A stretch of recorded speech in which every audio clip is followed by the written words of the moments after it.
Hi,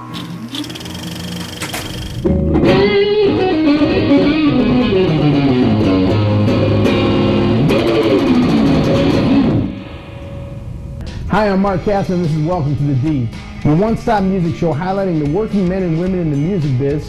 We'll be showcasing all genres of music, from metal to world music, national artists to local musicians, and everything in between. All from our home base right here in Detroit.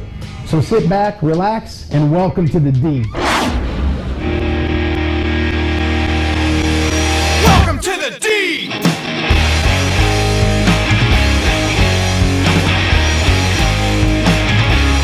Welcome to the D!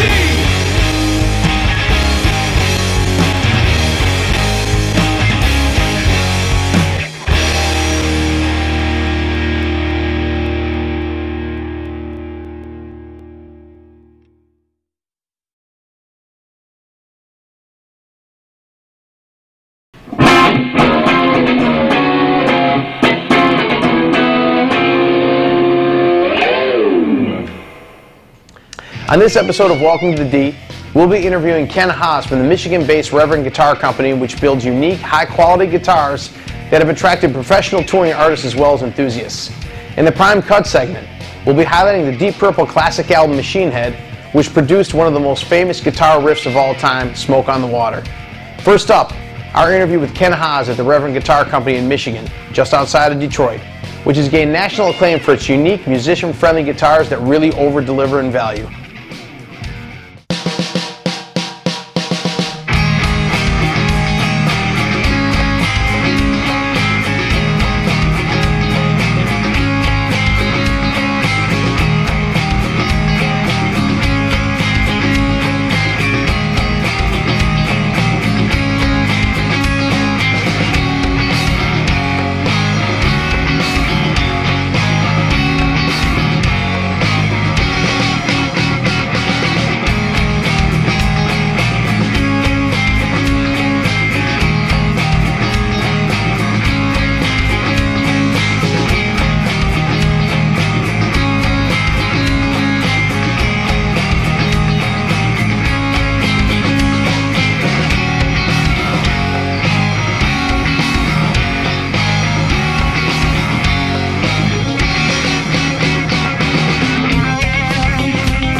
We're here on location at Reverend Guitars in Livonia, Michigan. Let's go check it out. Ken, how you doing, man? Good, Mark. Good to see you. Thanks for coming in. We're here with Ken Haas, General Manager here at Reverend Guitars. How are you? All right, Ken, give us the history of Reverend Guitars.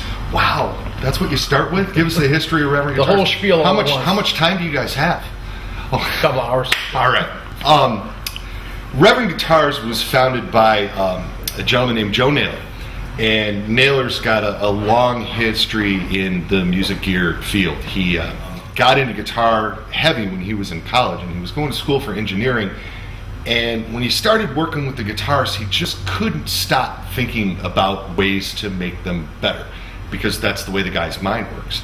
And so when he left Western, he went to Roberto Venn, went to school for actual guitar building, did a lot of hands-on stuff there, came back to the Detroit area and opened up a small guitar repair shop in East Detroit. While he was at that shop, he founded a company called Naylor Amplification, and we've got one of the Naylor amps in our studio room here. And Joe ended up leaving the company a couple of years after he founded it, and now the company has been taken over by a guy down in Dallas, Texas, who still builds amps and does a great job, from what I understand. And when Joe left that company, he had the idea for a guitar, and it was something that really hadn't been done yet. He was buying and selling a lot of vintage guitars off the streets and repairing a lot of vintage guitars and a lot of 60s guitars, a lot of brands like Danelectro and K and Harmony, as well with, you know, your classic Fender guitars from the 60s and things of that nature. And he kind of took everything that he liked about all of those instruments and hand built a couple prototypes of a new guitar, which eventually became the Reverend. Joe settled on the name Reverend as sort of a homage to your great blues players, your Reverend Gatemouth Brown, and, you know, up to the modern day Reverend Billy Gibbons. There's a lot of guys who like to put that little catchphrase, and we thought it was a catchy little thing to have, you know, on the headstock of a guitar. And so the original guitars were made in East Point and then in Warren, Michigan, and they featured sort of a non-traditional body construction. Let me show you what I'm talking about. Non-traditional body construction. Joe's idea basically stemmed from this platform. This is a one-piece mold-injected plastic rim that we used for the outside of the body on the guitars. And we did some basses on this platform too. And basically, we took this ring, and the guys that worked for Joe here in the shop made a wood brace that went down the center of the ring, and then the tops and the backs of the guitars were a phenolic,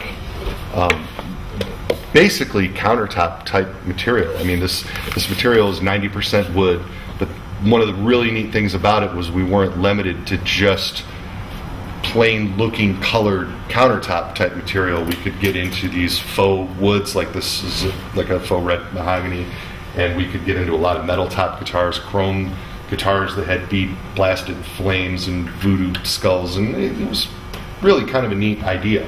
And so we made these bodies here in Warren, and then we got the necks, and then had the necks made to our specs, and the pickups made to our specs, and our friend Zach, who you're going to talk to later, put together all the wiring harnesses for all the guitars. And basically every model looked like this. This is a Wolfman from 2005. This is right near the end of the production of these guitars. And the Wolfman featured these what we call Revtron pickups, which we're still using in some of our guitars today, which they're, for you guitar guys out there, they're lower output humbuckers, and they sound wonderful clean, but you can put a little gain on them and they snarl just the right way. A lot of really cool mid-range, really interesting thing. Right around the end of the production of these guitars, Joe designed what I feel is one of the staples of the Reverend guitar thing. We call it a bass contour control. And like every electric guitar that you see, it has a master volume and a master tone control. And the master tone control rolls off the high end as you back it down. And what this bass contour control does is it actually rolls out the low end as you back it down. So you can take a guitar like this and make it really, you know, thin and spanky sounding if that's what you're into, and you can plug it into turn up low wattage amps really loud and back off this bass, and as you roll in the bass it almost becomes like a gain control on small amps. It's a really cool feature, and it's something that we incorporate on almost every Reverend guitar, and it's one of the things that sort of sets us apart from other manufacturers. With this body platform, everything that we did was this. And the street price of these guitars was creeping up around $1,200 or $1,500, and there's a $1,000 threshold in the guitar market, and when you start getting over $1,000, you lose a lot of customers. And so we started looking for a creative way to expand the market and get the price back into that mid-level price range that we really want to be at. So here's what we came up with. We started a series that we called the Stage King series in 2005. And what we did was we took Joe Naylor's designs and Joe's pickups and his necks, and we started putting them into bodies that we were having made overseas in South Korea. So instead of having that sort of plastic and phenolic construction that we had on the older bodies, we decided we were going to really rock the guitar world and start building guitars out of wood again. We currently use Carina for the body wood on all of our instruments, and Carina was a wood that was made famous by a small company called Gibson in the late 50s with these little models called Explorers and Flying Vs. And it's a beautiful tone wood. It has the same tonal properties as mahogany, but natural finished. It's just a gorgeous wood. It gets these really cool little bird's eye figures in it a lot, and when you play the guitars, it's like they have the tonal properties of a mahogany guitar without the extra heavy weight. So it's a great wood to use in guitar building. With the new method of having the guitars built, really the sky was the limit. I mean, there was nothing that Joe couldn't come up with that we couldn't have built for us. So I've got a variety of things on the rack here in front of me. This model that I picked up to show you, the Natural Carino, is what we call a Club King, and it is actually a large-bodied bolt neck guitar with a 1/4-inch thick solid spruce top, and it's got like it's got just an incredible sort of acoustic zing to it when you play it. I got a question for you. Yeah. Now, do you have any problems with a lot of the hollow body guitars? They get a lot of feedback issues. Do you have that problem? We design around that. This guitar, being a semi-hollow, is actually chambered through here, but it's all solid around the bridge, and it doesn't have the kind of feedback issues that are normally associated with hollow body guitars. So this is one of the most original guitars in the line, and then we also have gotten into a lot of different things, as well as having our whole bolt-on series of instruments. We do a lot of set neck guitars. This is our Sensei HB guitar. HB stands for humbuckers, and it is a 24 3/4-inch scale length set neck guitar with a rosewood board and flame maple top. This is one of my favorites. This is the Ron Asheton signature guitar, and I'll get into this a little bit more with you later. I'd like to tell you guys all about Ron's history with Reverend. And so what we do now, the way the process works, is Joe will have an idea for a guitar, and Joe sits at a big drawing desk, and he likes to be alone, so it's buried in a bedroom somewhere in southeastern Michigan, and I can't tell you where it is or else he'll have me killed. And he sits at a drafting table and he draws up guitar bodies and stares at them, and then gets up and looks and moves a line about 1/8 of an inch, and then stares at it for another 2 hours without talking, and then gets up and moves it back 1/16 of an inch, and eventually he'll get something that he thinks is right. And we have prototypes built, and we bring the prototypes to our shop here in Livonia, where I'm talking to you now, and go over them. And Joe and I go over them, and we road test them, and we take the guitar and play it, and then if refinements need to be made, then he either does another drawing or has them build us more prototypes. Got a question for you. Sure. Now, every guitar player wants something different. I come in, I might want a rock guitar, something with, let's say, low action, got a whammy on it or whatever. A blues guy might come in, he wants something that's going to be maybe a thicker neck, higher action, thicker strings, certain kind of body. What is your control group that you use to make these kind of decisions? Because I mean, you're going to come out one time you come out with a V. Well, who was it that told you, all right, come out with a V that's got 3 pickups on it? What are you guys using as your control group to come up with what you need? It depends on who we're building the model for, and whether we're building the model as a production guitar.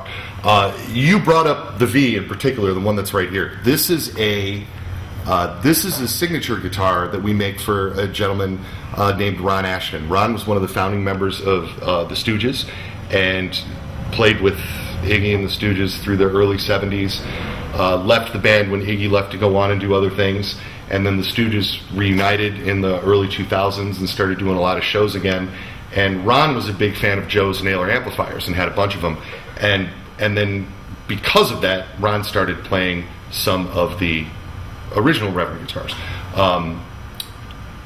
When we offered him to do a signature model, one of the things that we like to do when we do a signature guitar is ask, instead of saying, here's this guitar and we want you to put your name on it, we say, what is it that you've always wanted in a guitar? And Mr. Asheton always wanted a Flying V, but he always hated the way they sounded. And he wanted a Flying V that was brighter and more aggressive and could get more upper mid-range.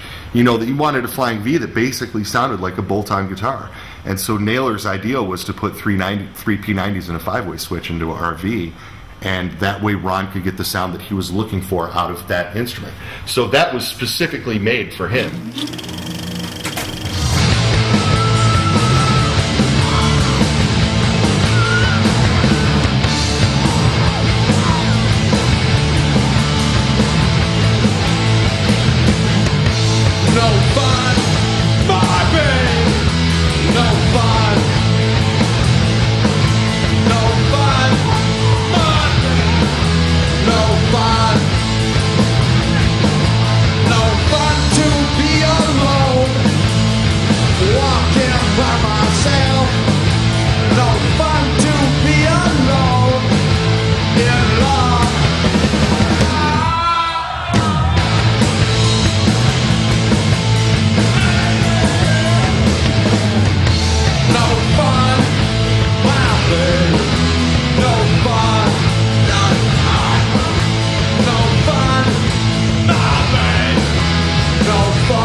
We worked with a gentleman named Unknown Hinson, who really liked our Club King guitars but thought they were too big for his frame.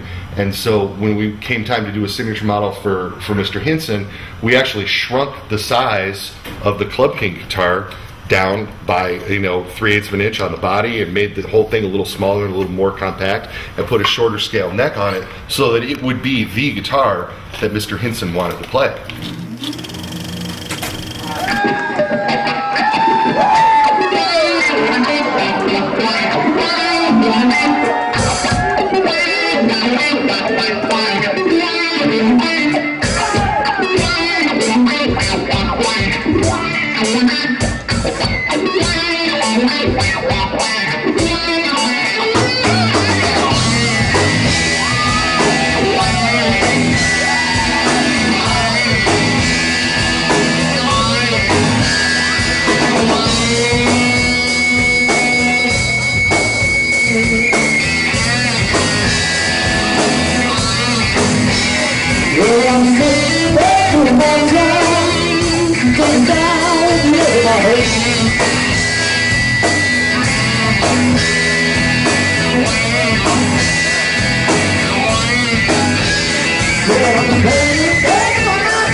You guys really do kind of cut across all genres, so any kind of player can come in here and really get what they need for what they're playing. Yeah, we like to think that we've got something for everybody, and I mean even more so lately. We're putting out a whole lot of.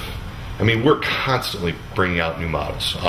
Reverend is currently offering something like 42 different models, and that's about to grow by 3 here within the next few months as we introduce a few models for a more heavier type of playing. You know, we start getting into the harder rock genre. Joe's got some great ideas of some things that we're doing, and a lot of those guitars feature Joe's new Railhammer pickups. Later in the show, you guys are going to talk to a gentleman named Reeves Gabrels, and this is a signature guitar that we do for Reeves. And Reeves loves these new pickups that Joe's come up with. They basically keep the low end really tight by having rails under the wound strings, and let the high end really blossom with these giant Alnico slugs under the plain strings, which is why it looks so different than, say, from a traditional humbucker like in the guitar next to it. So it's a really different kind of sound, and that's, like I said, that's Joe's thing. He had the idea in his head, hey, I know I can make a pickup that'll do both things, and here it is.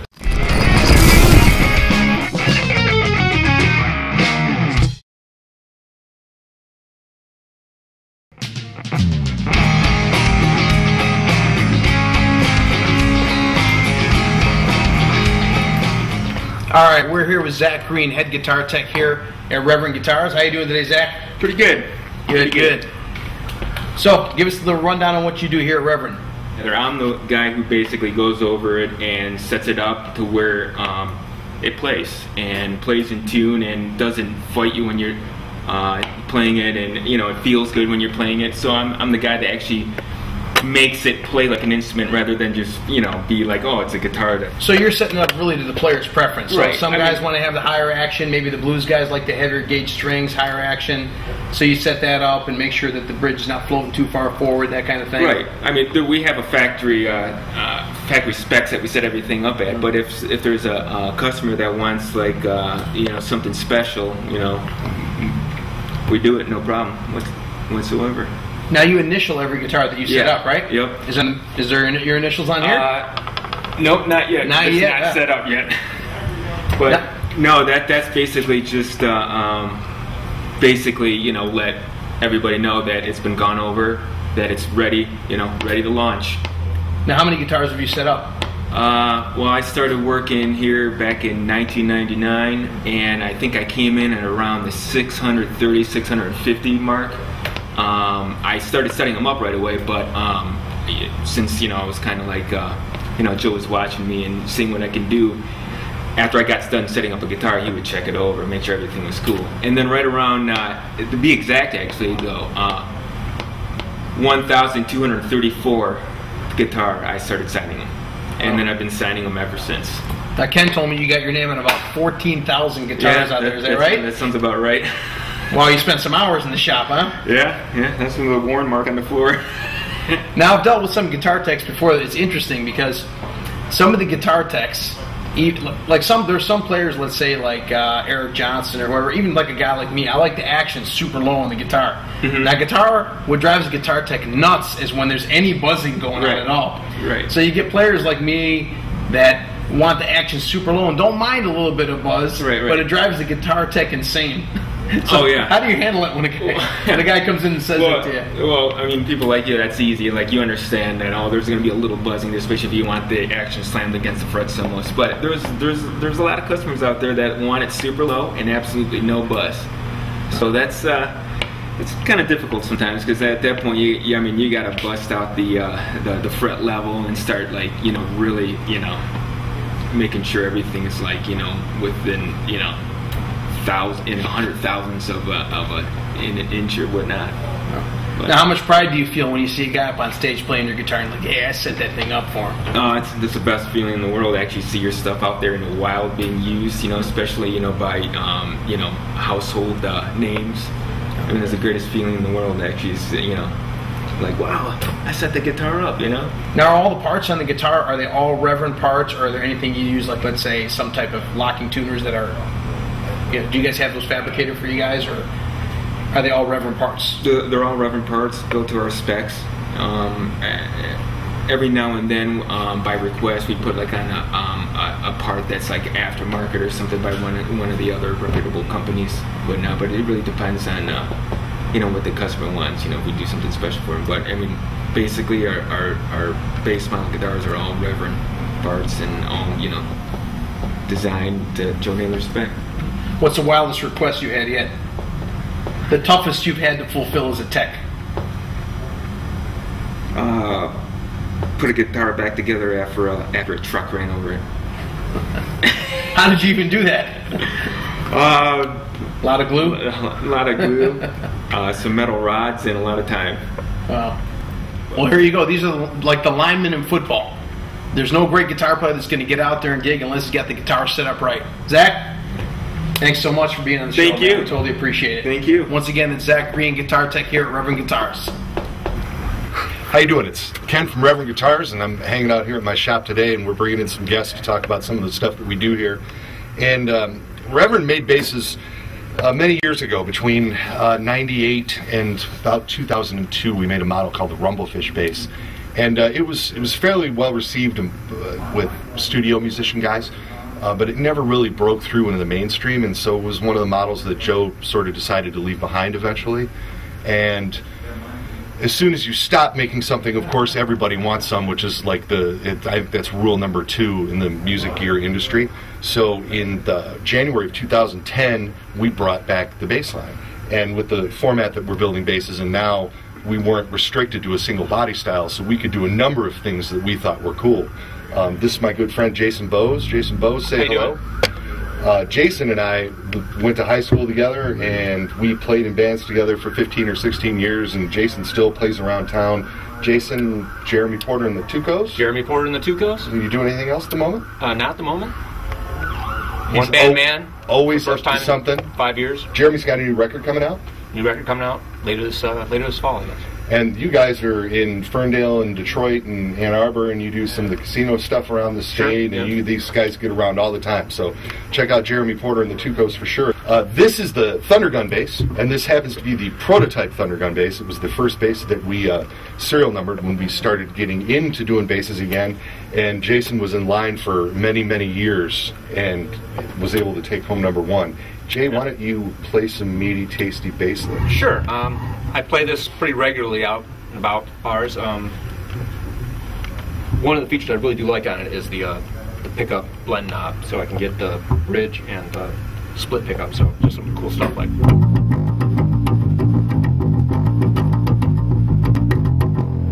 So if I want to back that off and get a meatier, more classic tone, just.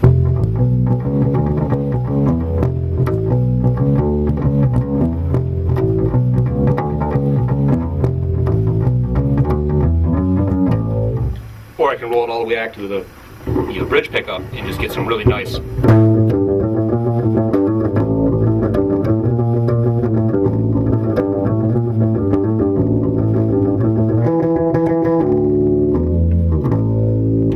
Woohoo. 15-inch speaker. Yeah. Throwing some lows in here. Cool.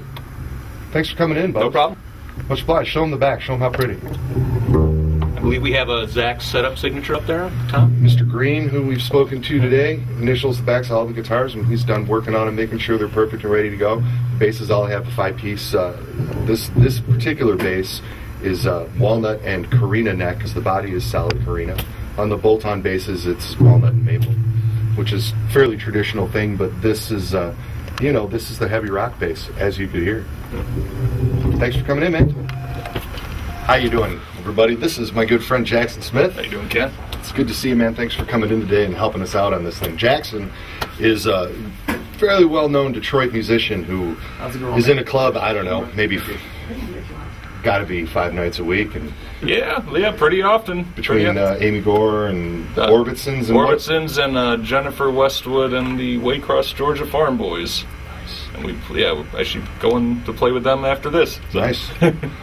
Jackson has been using one of our signature models that we do for a gentleman named Rick Vito, and Rick has got a incredible career. Rick played for John Mayall's Blues Breakers and Delaney and Bonnie, and then went on to play for Jackson Browne, and Bob Seger's Rick's Detroit connection. Rick did the solo on Like a Rock, which everybody's heard, of course. And Rick currently plays in Mick Fleetwood's blues band. He was in Fleetwood Mac for a little while in the 80s when Lindsay was not in the band, and has kept his relationship with Mick alive, and he's still playing with Mick to this day. Actually, I don't know if you know this or not, but Rick is doing this cool blues band with Mick Fleetwood on drums and Steven Tyler on vocals. Really? No, Yeah. I had no idea. I saw some. There's only been like 2 gigs so far, but it's pretty killer. I'll look that up. But we do a lot of interesting stuff. But this guitar in particular has a very specific bridge pickup. It's a pickup that we call the Reverend Dual Pro pickup. And what we've done is we've tried to sort of emulate a 60s K harmony style lo-fi pickup. It's actually a single coil underneath this chrome cover, and it throws a really cool sort of mid-range vibe. It's very articulate for playing slide and finger picking and things, and I think that's Jackson's a great finger picker, and he's going to give you a little taste of that. Yeah, no, that's one of the things I liked about this guitar when I first, picked one up. I got one. I got another one a few days later, and might be getting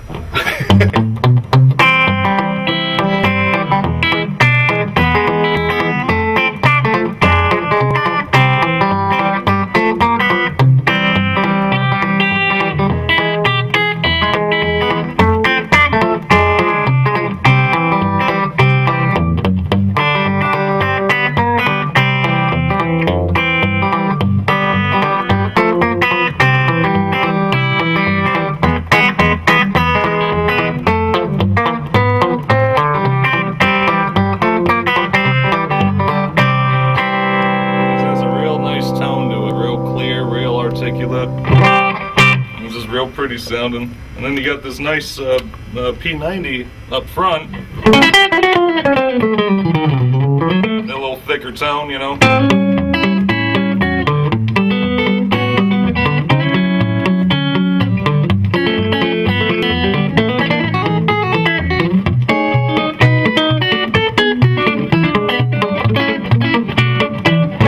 That's just, yeah, just real clear sounding pickups, great tone, and I use this guitar with country groups doing finger picking, but it's also great for rock. I mean, can we kick something on without blowing everyone's heads off? I'm not so sure about that. All right, well.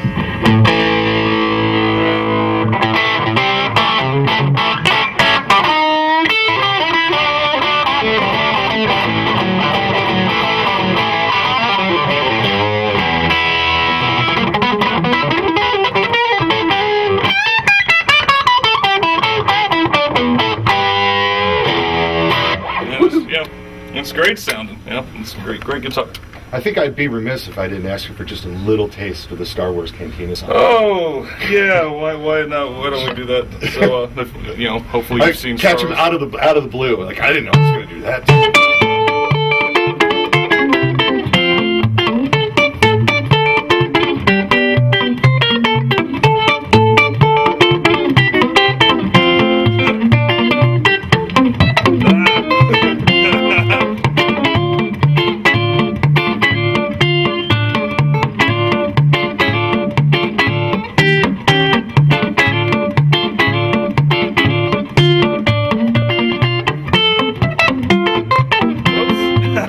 Slippery, but that's all right.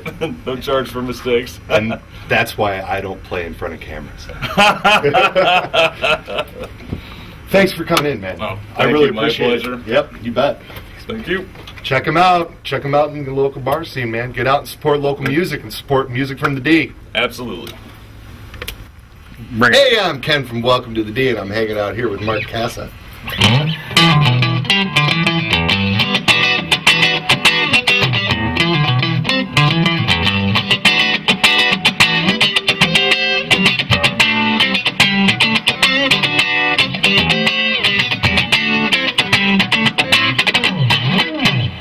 You might know Mark from the show Welcome to the D. And you might also know him from playing around town and being a live gigmeister out there like the rest of us, plugging away at this thing every day and every night trying to make it work. He is jamming on my Pete Anderson East Sider S. We worked with a gentleman named Pete Anderson who played lead guitar for Dwight Yoakam for many years, and he runs a recording studio in the LA area in a production company called Little Dog Records. And Pete's got tons of Grammys from not only the work that he did with Dwight, but for producing records for everybody from the Meat Puppets to Michelle Shock. And the guy's always got his fingers in something. A couple years ago, he decided that he really wanted to do a solid body guitar with us. And the original plan for the solid body guitar was to do it on one of the Reverend body shapes. And the more we talked about it with him, the more closely associated we realized he was with a particular instrument that one of my competitors makes. And so we decided to model our guitar more or less after that. This particular model, the S model, features 3 pickups and a trem. This is one that I gig with in the band I play in called Polka Floyd, and this guitar has seen a lot of stages and a lot of love, which is why it's in the shape it's in. When you buy a new guitar from Reverend, it doesn't look like that. That's your job to make the guitar look like that as soon as possible. Pete named the guitar the East Sider because he was born and raised in East Detroit, and Pete named the guitar. He said, we're going to do this thing, and it's going to be the working man's guitar, and it's going to be the every gig model, and I want to call it the East Sider. And Naylor, the founder of Reverend, and I were like, East Sider? Yeah. So that's us sharing a little bit of Detroit culture with the rest of the world with this guitar. Why don't you play us out?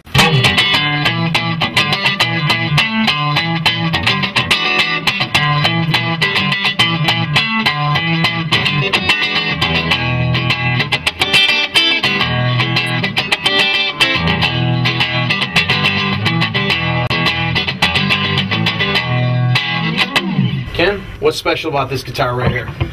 This guitar happened in about midsummer of 2012, and this is Reverend guitar number 15,000. And we have run all of the serial numbers sequentially since we started in 1997, and when I saw 15,000 was coming up, I decided to do something a little special with it, and so we put a reverse headstock maple neck, and then we put some pickups that we used to use in our production 12 years ago that were still lying around here in this guitar, just to sort of give it a little interesting look. And then like a lot of the when a lot of the anniversary numbers come around and stuff like that, this goes home with me, and I keep them because that's what I get to do, because I'm the general manager and I don't have to answer to anybody, so I get to keep all the neat stuff. I love the way this guitar sounds. This is our Jetstream humbucker model in a color that we call deep sea blue, and I think the combination of the blue with the maple neck is just crushing. Yeah, it's a nice guitar. Thank you. Ken, thanks again for everything. Thanks for taking time out with us. Best of luck to you and the Reverend Guitar Company. Thank you. Once again, that is Welcome to the D right here from Reverend Guitars, right outside of Detroit City.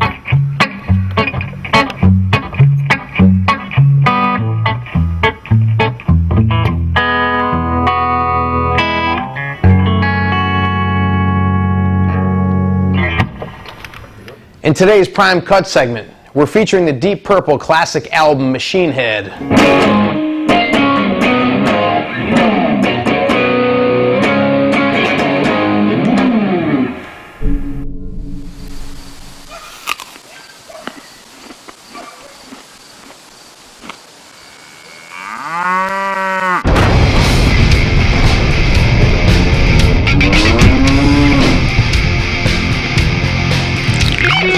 Machine Head was the 6th studio album released by the English band Deep Purple. It was recorded in 1971 in Montreux, Switzerland, hence the opening lyrics of what is arguably the most recognizable guitar riff of all time, Smoke on the Water.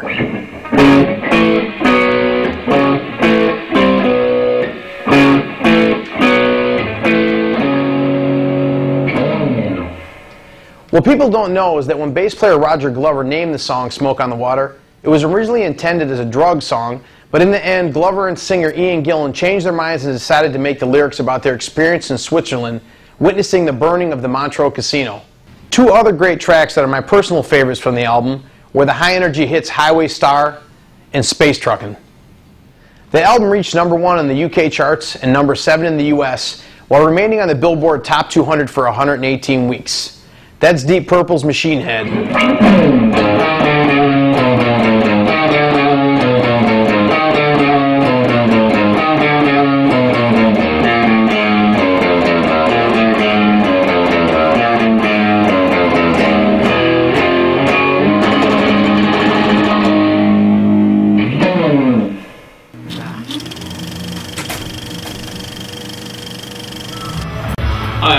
Gabrels. This is Man vs. Guitar.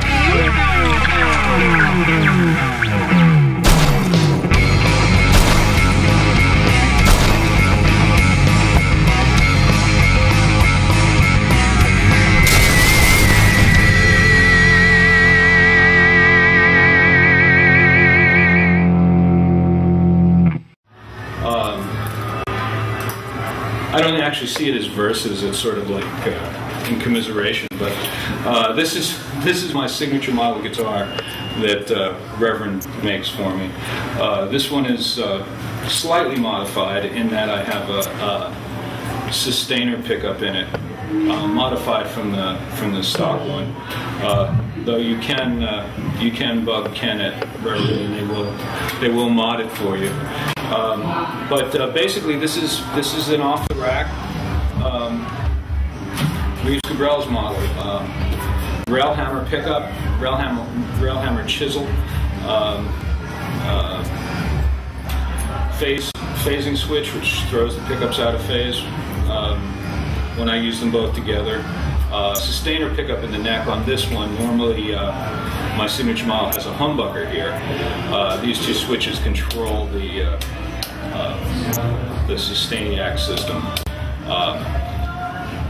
Other than that, it's just a wonderful instrument. It has the Wilkinson trim, which is actually routed out so that I can get more back travel on it, so I can pull it up a minor third on the G string, and it's pretty much it's a half step on the E string, a whole step on the B string, a minor third on the G string, a whole step on the D and A strings, and a minor third again on the low E string. So because of the route, I know where I'm at when I use the bar, and when I grab harmonics or a note and just bend it. I can use the bar a little more melodically and less as an escape hatch when I play a wrong note. But it's Carina body, maple neck, rosewood fretboard, jumbo frets, maple cap, and the sort of secret weapon of all the Reverend guitars is the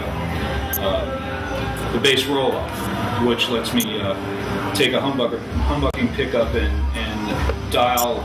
It's a passive control, and it takes the bottom end out without affecting the mids and the high end. And for funkier stuff, or when I want a more single coil type sound without the hum, I can just roll the bass roll-off back and take the bass out.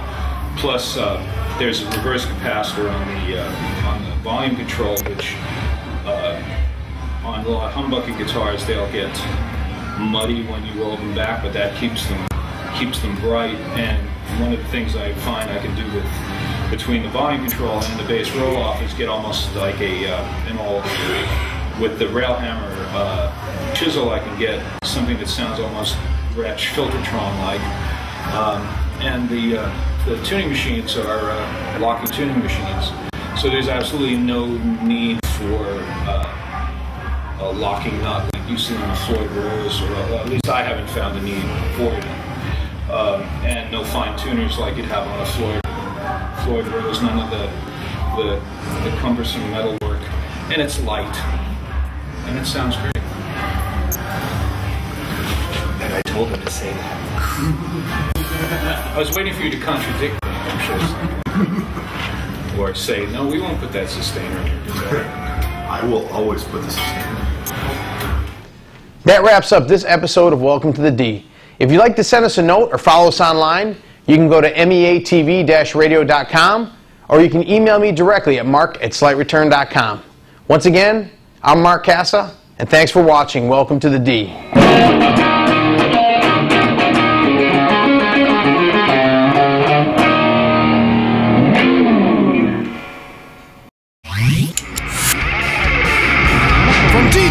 To your town, we're coming your way. When you see the D fly, you better cheer the brave. Welcome to the king that's crowned.